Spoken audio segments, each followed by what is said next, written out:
আজ আমরা visual Fox প্রোতে বেশ কয়েকটা স্মল কমান্ডের কাজ দেখব। আমরা আগের দিন দেখেছিলাম ভিজুয়াল ফক্স প্রোতে ক্রিয়েট কমান্ডের কাজ, কী করে আমরা কোনো টেবিলকে ক্রিয়েট করব এবং সেই টেবিলের মধ্যে কী করে আমরা ডেটা এন্ট্রি করব। তো আজকে আমরা এখন দেখব পুরনো কোনো টেবিলকে কী করে ওপেন করব। অর্থাৎ আমরা আগের দিন যে টেবিলটা ক্রিয়েট করেছিলাম, ক্রিয়েট স্পেস এবিসি নাম দিয়েছিলাম আমি, তো এবিসি দিয়ে সেটাকে আমি কাজটা করে সেভ করে ক্লোজ করে দিয়েছিলাম। এবার সেই আগের দিনের টেবিলটাকে আমি কী করে এখন ওপেন করব। তো তার জন্য আমাকে কমান্ড ইউজ করতে হবে। কমান্ড হলো ইউজ স্পেস আমার পুরনো টেবিলের নাম, অর্থাৎ আমি লাস্ট দিন যে টেবিলের উপর কাজ করেছিলাম টেবিলের নাম ছিল এবিসি। তাহলে টেবিলের নাম এবিসি দিয়ে এন্টার করলে আমার পুরনো টেবিলটা ওপেন হবে। কি করে বুঝবো টেবিলটা ওপেন হবে? তার জন্য আমাকে ব্যবহার করতে হবে লিস্ট কমান্ডটা দিলে আমার সেই আগের দিনের টেবিলটা, যেখানে আমি A1 A2 A3 বলে এফ কোড দিয়েছিলাম, যার রেকর্ড নাম্বার 1 2 3 ছিল, Kolkata Habra Barasat, Sunday Monday Sunday day ছিল এবং টর্চিট সেম, এগুলোই। তো আমি এটাকে মোছার জন্য CLEAR ক্লিয়ার কমান্ডের মাধ্যমে এটাকে আমি ক্লিয়ার করলাম। তাহলে কোনো পুরনো টেবিলকে ওপেন করার জন্য ইউজ স্পেস টেবিলের নাম দিতে হবে, সেই ফাইলটা ঠিকঠাক ওপেন হয়েছে কিনা দেখবার জন্য লিস্ট কমান্ড অ্যাপ্লাই করতে হবে এবং তারপর আমি সেটাকে ক্লিয়ার করে দিলাম। এবার আমরা নতুন কমান্ডে আসছি। তো এবার আমরা করব হচ্ছে অ্যাপেন কমান্ড, অর্থাৎ আমি এই লিস্ট কমান্ডের মাধ্যমে আমি লিস্ট অফটা দিচ্ছি। লিস্ট অফ দিলে অল্প জায়গার মধ্যে দেখা যাবে জিনিসটাকে, আমরা এটাকে লিস্ট অফের মাধ্যমে আমরা দেখতে পাচ্ছি এই জিনিসটাকে। এবার আমরা এটাকে আমি অন্যভাবে কিভাবে দেখব, টেবিল আকারে দেখার জন্য আমার কমান্ড হচ্ছে ব্রাউজ লিখে এন্টার করলে ওই একই রেকর্ড কিন্তু আমি দেখতে পাবো এখানে রো অ্যান্ড কলাম ওয়াইজ, অর্থাৎ এক্সেলের শিটে আমরা যেভাবে দেখেছিলাম same rho and column wise কিন্তু আমরা ওই একই জিনিস দেখতে পেলাম। এবার এই টেবিলটাকে সেভ করার জন্য Ctrl+W ব্যবহার করব আমরা। এটা গেল ব্রাউজের মাধ্যমে। এবার আমি এই টেবিলের মধ্যে কোনো কিছুকে যদি মডিফাই করতে চাই, এডিট করতে চাই, কী করে করব? তার জন্য কমান্ড হলো এডিট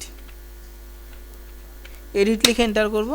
এডিট লিখে এন্টার করলে আমি এখানে কিন্তু যে কোনো ফাইলকে এখান থেকে আমি এডিট করতে পারি। যেমন ধরো আমি একটা লাস্টের রেকর্ডটা হচ্ছে আমার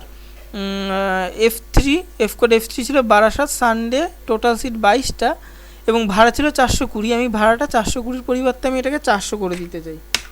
ভাড়াটাকে 400 করলাম, এটাকে Ctrl+W করে সেভ করতে হবে। কিবোর্ড থেকে কন্ট্রোল অর্থাৎ CTRL তার সঙ্গে W। এবার এটা আমি যে এডিট করলাম এটা ঠিকঠাক হলো কিনা কী করে বুঝবো? প্রথমে ক্লিয়ার করবো আগেরটা, ক্লিয়ার কমান্ড দিয়ে ক্লিয়ার করলাম। তোমরা সবসময় লক্ষ্য রাখবে আমি কমেন্ট বক্সের এখানে কী কী কমেন্ট দিচ্ছি, এই কমেন্টটাই হচ্ছে মেইন। কমেন্ট ক্লিয়ার করলাম এবং আমি লিস্ট অফ দিয়ে আমি এবার লাস্ট কমেন্ট হচ্ছে লিস্ট অফের মাধ্যমে দেখা যাক আমি ওটা করেছিলাম 400 টাকা ফেয়ার। H3 বাড়ার সাথে সেটা ছিল 420, সেটা আমি 400 করেছি, মানে এটা কিন্তু নিল। তাহলে এটাকে মডিফাই করলাম আমি কিসের মাধ্যমে? এডিট কমেন্টের মাধ্যমে এটাকে আমি মডিফাই করলাম। ক্লিয়ার করলাম। এবার আমি ওই রেকর্ড, আমি ওখানে 3টে রেকর্ড এন্ট্রি করেছিলাম, তো এরকম হতেই পারে 3টের পর আরও রেকর্ড এন্ট্রি করতে হতে পারে। তাহলে আমি আরও বেশি রেকর্ড এন্ট্রি করবো কী করে? আমি একটা এক্সাম্পল বলি। আমি এটা তৈরি করেছিলাম, এটা একটু দেখিয়ে দিই তাহলে সুবিধা হবে। আমি এটা তৈরি করেছিলাম যে একটা গাড়ি ছাড়া হবে এখান থেকে, যে গাড়িতে এফ কোড নাম্বার দেওয়া হয়েছে, কোথা থেকে ছাড়বে, কী বারে যাবে, টোটাল সিট সংখ্যা কত আছে, ভাড়া। তো সকালে যদি কিছু কাস্টমার আসে যারা যাবে, বিকেলে তার ওকে বুক করাতে আসতে পারে। তো রেকর্ডটা তো আমি একবারে এন্ট্রি করেছিলাম, পরবর্তীতে আমি এটার মধ্যে আরও অ্যাড করতে চাই। যেমন ধরো 35টা সিট আছে যে গাড়িতে, আমি কিছু তো রেকর্ড এন্ট্রি করেছি, আমি আরও রেকর্ড এন্ট্রি করতে চাই। তাহলে আমি কী করে রেকর্ড এন্ট্রি করবো? এই আরও বেশি রেকর্ড এন্ট্রি করার জন্য আমাকে ব্যবহার করতে হবে অ্যাপেন কমান্ড, অ্যাপেন্ড লিখে এন্টার করবো। অ্যাপেন্ড লিখে এন্টার করলে এখানে কিন্তু নতুন রেকর্ড এন্ট্রি করার জায়গা দিয়েছে। ধরো আমি লিখলাম A6 এর জার্নি ধরে নিলাম আমি,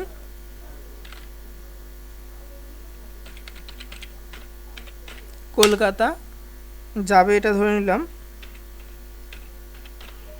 ফ্রাইডে, সিট আছে 20টা, ভাড়া 500 করে। তার আমি আরও একটা বেশি রেকর্ড এন্ট্রি করলাম, করার পর এটাকে Ctrl+W করে সেভ করে দেবো। এই রেকর্ডটা যে আমি অ্যাড করলাম, কী করে অ্যাড হয়েছে কিনা বুঝবো কী করে? এটা বোঝার জন্য লিস্ট কমান্ডটা ব্যবহার করতে আমি লিস্ট অফ দিচ্ছি, জায়গাটা কমের মধ্যে আসবে, লিস্ট অফ করলাম দেখো A6, পরে আমি অ্যাড করলাম কলকাতা ফ্রাইডে, যেটা 20টা টর্চ সিট এবং 500 টাকা করে ভাড়া। এটাকে আমি আবার ব্রাউজ দিয়ে দেখতে চাই, তাতেও দেখা যেতে পারে। আমি ক্লিয়ার করে দিলাম। তাহলে এভাবে আমরা অ্যাপেন কমান্ডের মাধ্যমে কিন্তু পরবর্তী নতুন কিছু আমরা অ্যাডও করতে পারি। এডিট কমান্ডের মাধ্যমে সেটাকে আমরা কিছু এডিট করতে পারি বা ব্রাউজ কমান্ডের মাধ্যমে কিন্তু আমরা এটাকে রো অ্যান্ড কলাম ওয়াইজ এই কাজটাকে আমরা আবার দেখতেও পারি। তো এগুলো কিন্তু আমরা খুব সহজে করতে পারি। এই কয়েকটা কমেন্টই আজকে দেখালাম, পরবর্তীতে আবার নতুন কোনো কমেন্ট নিয়ে আসবো। ততক্ষণের জন্য ধন্যবাদ। আর যদি ভালো লেগে থাকে প্লিজ চ্যানেলটিকে সাবস্ক্রাইব করুন, শেয়ার করুন এবং লাইক করুন।